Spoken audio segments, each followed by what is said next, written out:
So today I got a question from a bro who goes on to say, yo, Elliot, I've got everything a man's supposed to want. Money, family, freedom, but I still wake up feeling this quiet emptiness, like something essential is missing. I can't tell if it's burnout or if it's God trying to get my attention. How do I tell the difference between exhaustion and a calling? Great question, man. And before we get into that, if you're looking for some clarity or direction in your situation, or just another brother to hold space for you while you allow your own revelations to come through, then you know what to do. Take a walk with me, your old Uncle E, by clicking the link down below. So today's question is really about a man's deep need for purpose. And along with that purpose, I would add appreciation.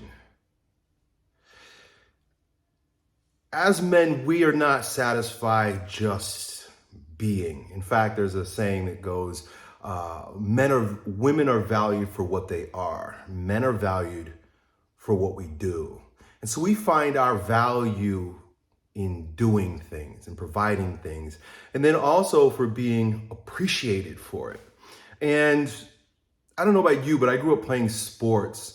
And when you play sports, that need for purpose and appreciation is so potent. It's so available. I grew up playing football, and you're given a very obvious purpose. Well, it's to win the game, but you've got your part to play in the game.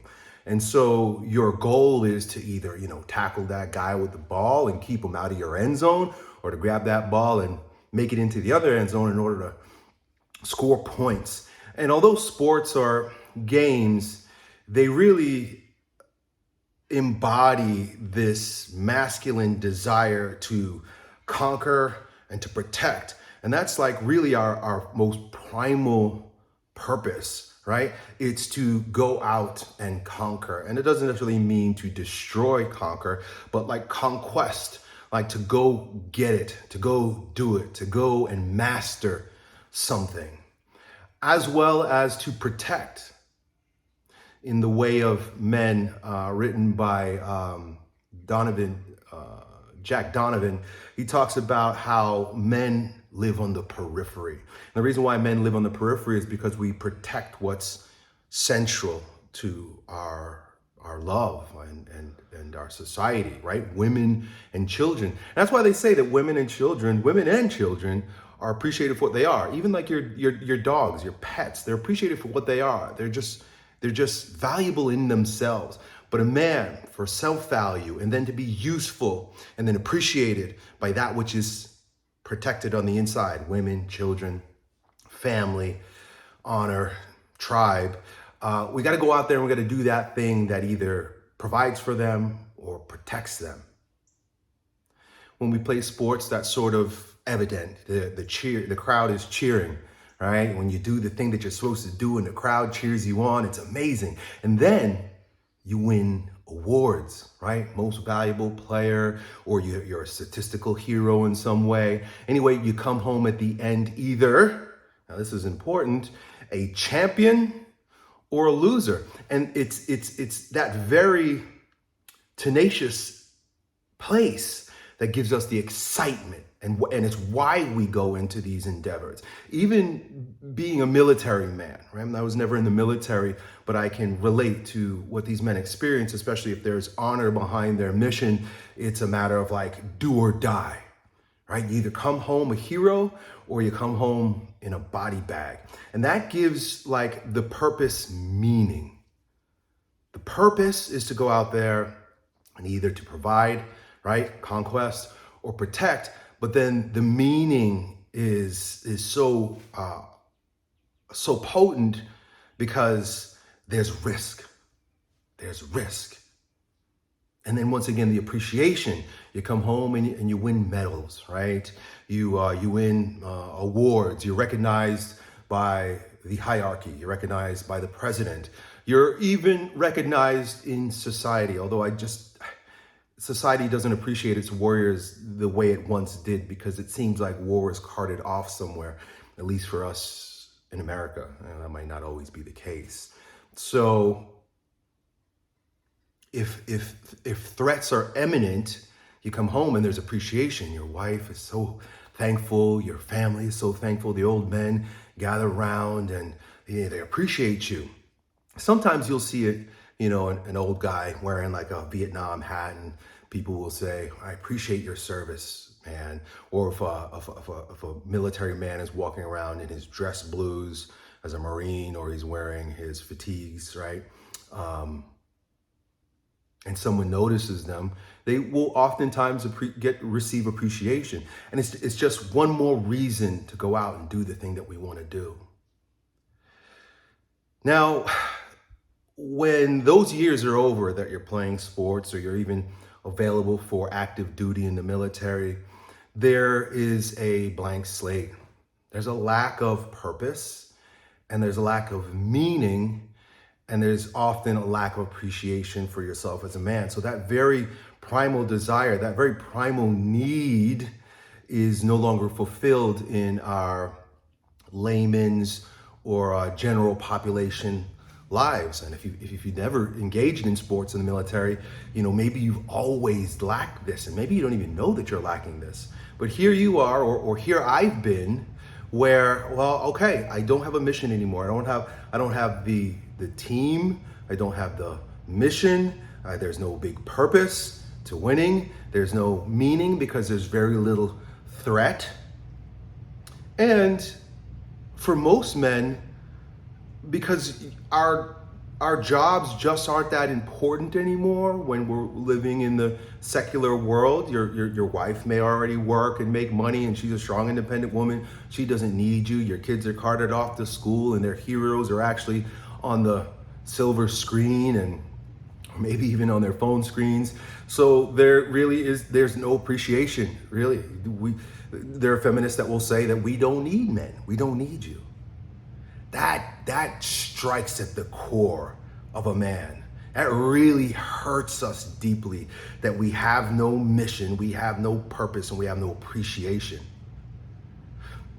On the flip side, with regard to women are struggling today because the very thing that they have been appreciated for, their ability to reproduce and to create a home and to really be the focal point of the family and the tribe, no longer is really the case. And women are struggling because they're treated like men, and if they're not really paying taxes and winning bread, then oftentimes they're told that there's no other purpose for them. So this is like telling a woman, and there was a time when women were, if they couldn't bear children, they were considered barren, and that was a shame. It was a shame. Telling a woman that she's not, see, where men want appreciation, women want desire. And today, because of we live in the echoes of a sexual revolution, and sex has become cheap. Men, and also I saw an AI robot while I was scrolling the other day I can't believe I'm saying it, but it was true, like a beautiful robot woman. And this guy gave her a kiss and she giggled, and it was like a real person. So once again, like the very thing that makes us, or not us, but like women, I'm just talking about us as humanity, makes us feel a sense of purpose and an appreciation or desire is quickly being replaced, outsourced, displaced, and perverted. And we all really struggle, man. We all really struggle. And I struggled too when I gave up sports and went into the work world. There was a time, there was a moment where I was in the place where you are right now, where it's like, what am I doing? Why am I doing this? What is the whole point of this? Now, I've heard someone say that the entrepreneur today is like the warrior of the past. The entrepreneur of today is like the warrior of the past. The entrepreneur today is the man who starts with a clean slate and he goes out there and he makes his way. He figures out how he can be of value, and his purpose is to provide a service, and to the degree that he is capable in that way, he brings home a prize. And if you're like me, and I'm so totally blessed, I didn't create this. This was God's grace. You come home and you have a wife that actually appreciates you. My wife stays home. She's an at-home mom, and she does a great job being a homemaker and raising the children. And she does so much cooks and cleans and very important, deeply important things, she knows that my sacrifice in doing the work that I do helps serve her in her role. That's really what we do as men when we work. We serve our family, we serve our wives. My wife is appreciative. I don't think I could have come this far if I didn't have the appreciation of my wife when I come home. Like, she literally says, thank you. My wife will look at me with awe. And even when things were very difficult, when I was just starting my career, I remember she even taught my children. My children were very small. When I'd be out working at the gym, she would do art projects with them. And I still have some of that art today, where the children would like draw something in appreciation for dad, and she would write, thank you for working so hard. And they'd be waiting at the door and present it to me. Like, doesn't every man want that? I'm not bragging, I'm just saying that I'm blessed, but this is like a deep desire, a deep need for men to come home, like, and the children are running out the front door, and your wife gives you a hug and she kisses you and says, thank you, I appreciate you. Like, in the secular world, outside of sports, outside of military service or anything of that nature, this is sort of where we might get a glimmer, a shade of this desire met. Robert Moore would use the word pseudo initiation to describe sort of like the lack of true masculine initiation that we have in our world today. Pseudo initiations come in the form of like sports and gangs and stuff like that. In a way, it's sort of like a pseudo expression or pseudo embodiment of that deep need. And why do I say pseudo? And why does he use that term pseudo? Like, isn't it a real initiation? The truth about true initiation and true purpose and appreciation is that there has to be risk. There has to be risk. And if you're working just like your normal 9-to-5 job and you're guaranteed a salary, which is such a weird thing, because like we struggle, because on one hand you want the safety and security of a salary, and I get that. There are days where I'm like, man, why can't I just have a normal job? I mean, my business goes up and it goes down by the rhythms of life. That's just the way it is. And sometimes I kind of like, I'm not envious, but like I recognize, I'm like, man, there's something really cool about being able to just do your job free from anxiety and receiving a paycheck that's guaranteed. But it leads you to where you are right now, my friend, where it's like something essential is missing and God's trying to get your attention. And it's because it lacks risk. It lacks risk. In the gospel, Jesus says something that is like, we struggle with it on face value, but you can really see the what he's getting at. He says that the mark of true friendship is that one will lay his life down for another. The mark of a true friend is one that will lay his life down for the others. There really needs to be, for us to have that excitement where something's not missing, there needs to be some sort of like real and imminent risk of failure. But when we don't have that, something's missing. And I'm not saying that you need to go and chase adventure like these guys who jump out of airplanes or climb mountains or do dangerous things, driving fast cars and shit like that. Once again, that's all, it's pseudo in that the purpose is lacking.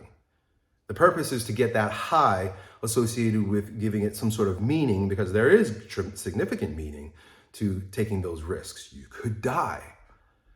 But it's not really founded in anything substantial, like providing and protecting. And once again, maybe there are those that will venerate you as a result of doing these risky things, but then again, those are also pseudo, right? Oh, your wife may get excited because you are a risk taker and you jump off. I mean, women love it. A man that's an exciting man.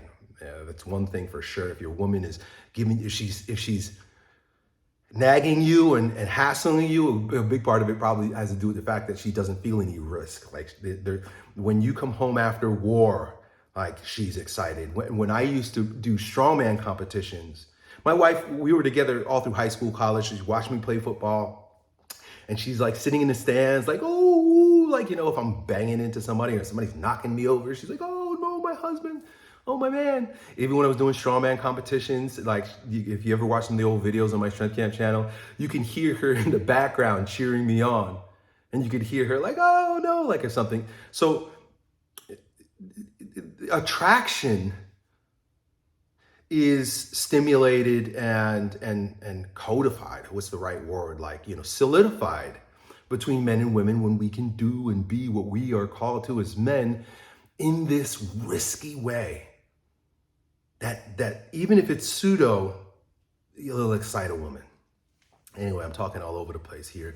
You want to know if you're having burnout or if God's calling you to get your attention. Let me tell you, a lack of meaning and purpose and a lack of appreciation will give you a sense of burnout. Your energy will literally extinguish. You will become depressed. Like the energy depresses. It goes inside because there's no need for it. There's no appreciation for it, right?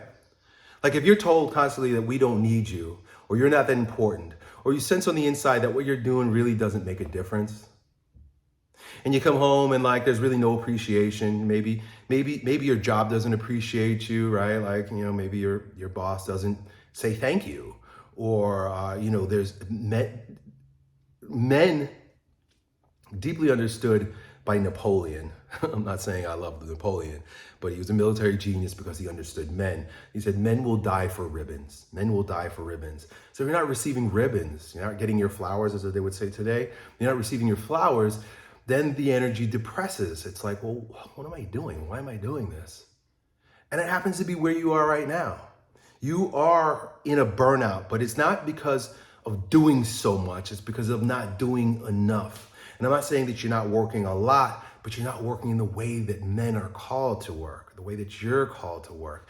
And that's meaning, life or death, purpose, protect and provide, and appreciation, being recognized. And there are those that'll say, like, you don't need anybody to acknowledge you, right? But that's a depression of the natural instinct for appreciation. You really do need to be appreciated, right? Is it a form of our lower consciousness? Maybe.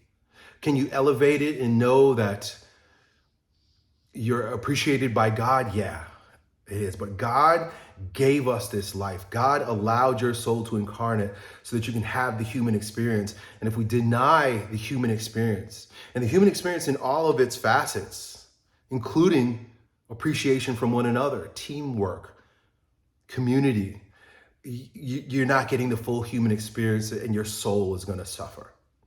I don't care how stoic you are. Many guys pretend to be stoics. And I know there's this term of like the sigma male, like he doesn't care about anything. I think that's sort of a depression.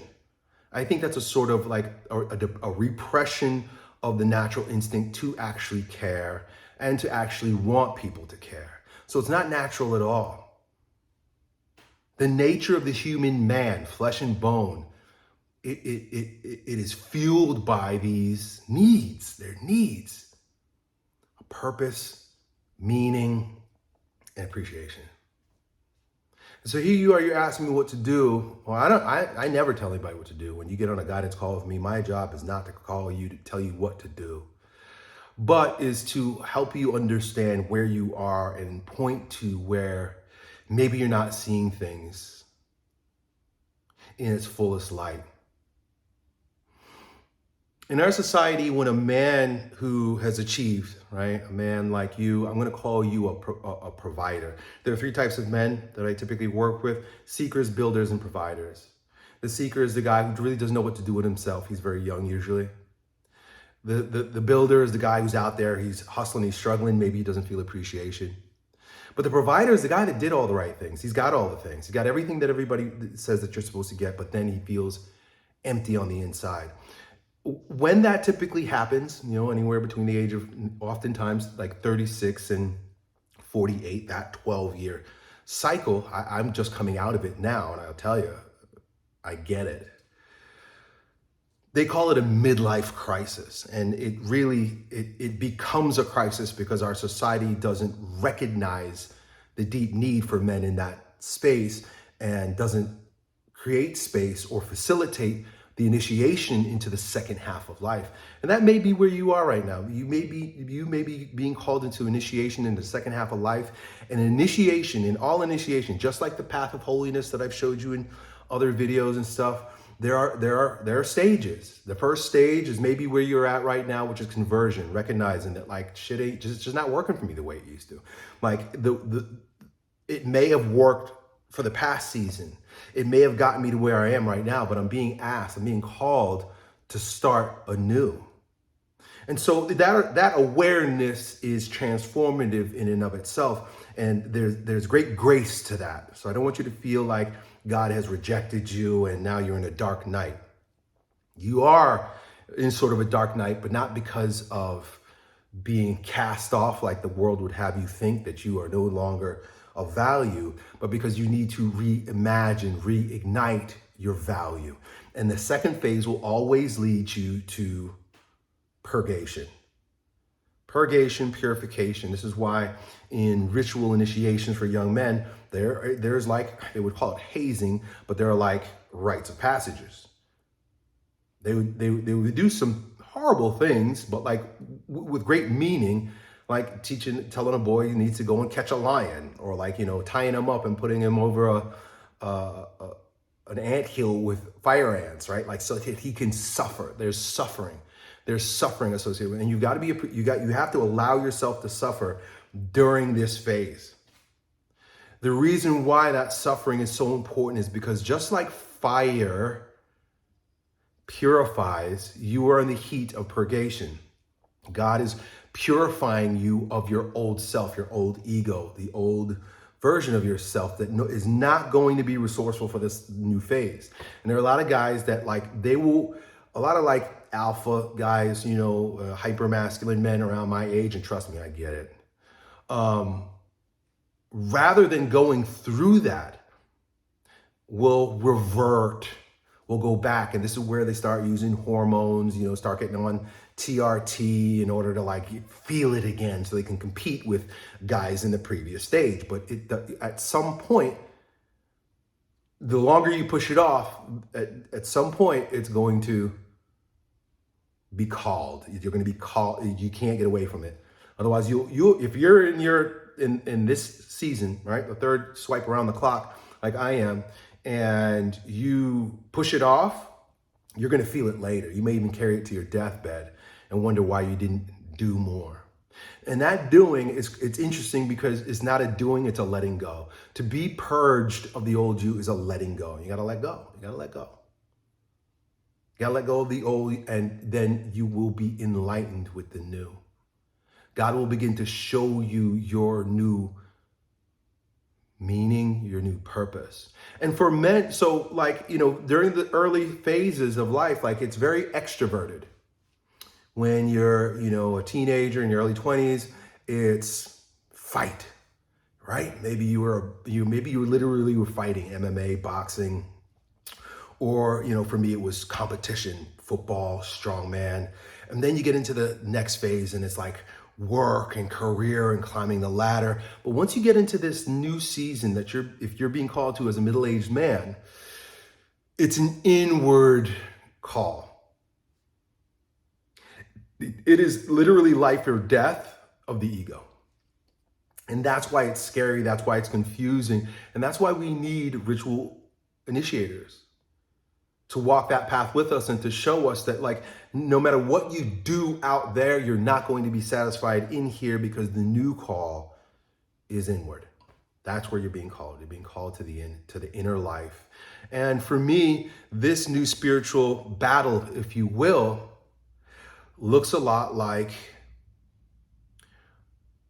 spiritual meaning, like the life and death of the soul, spiritual purpose, pushing forward in your ascension and growing in virtue, and fighting against the daily battle of vice.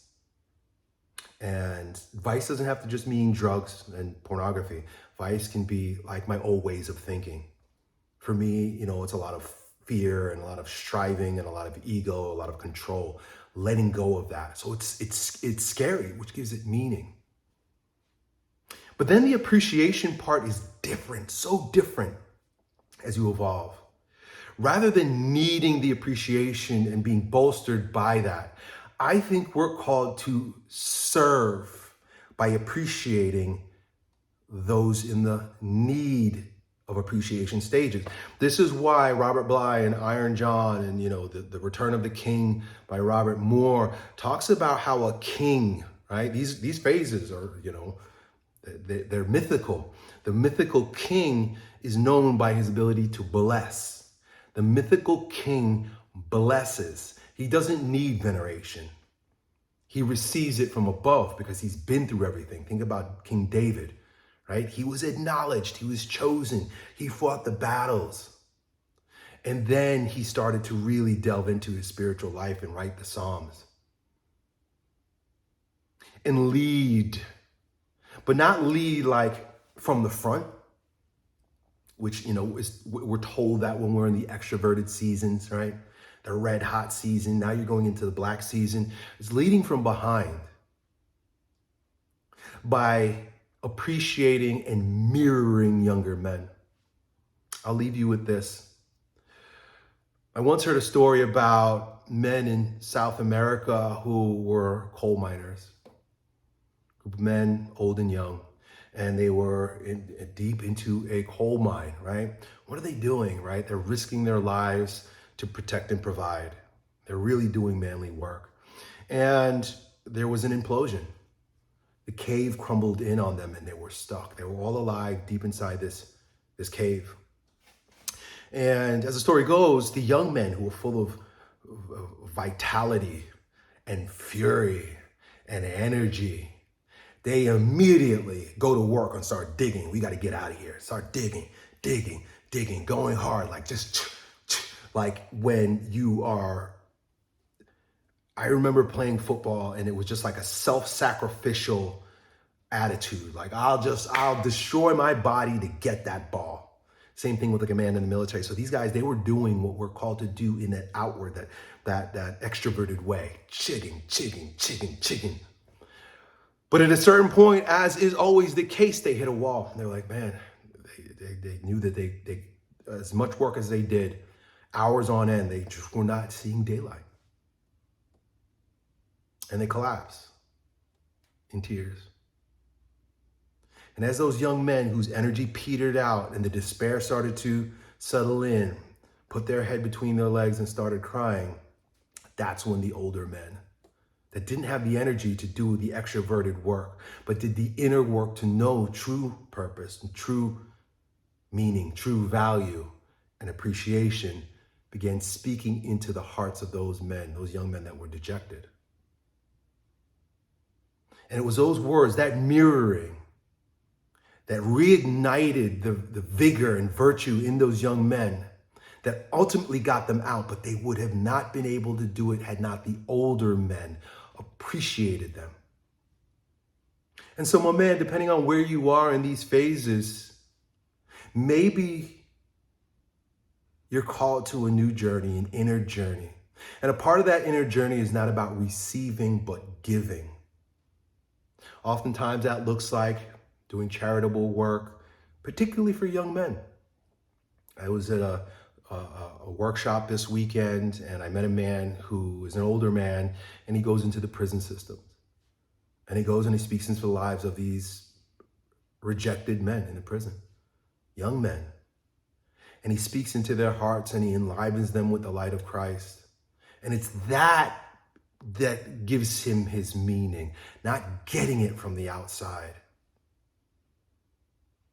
So I hope this helps, dude. Keep walking your path in grace. Everything I'm talking to you about right now is grace. God is calling you. He is trying to get your attention, but maybe not for something grandiose, but for a purgation and a rebirth with a meaning that is deeply spiritual this time. Hope that helps. Done.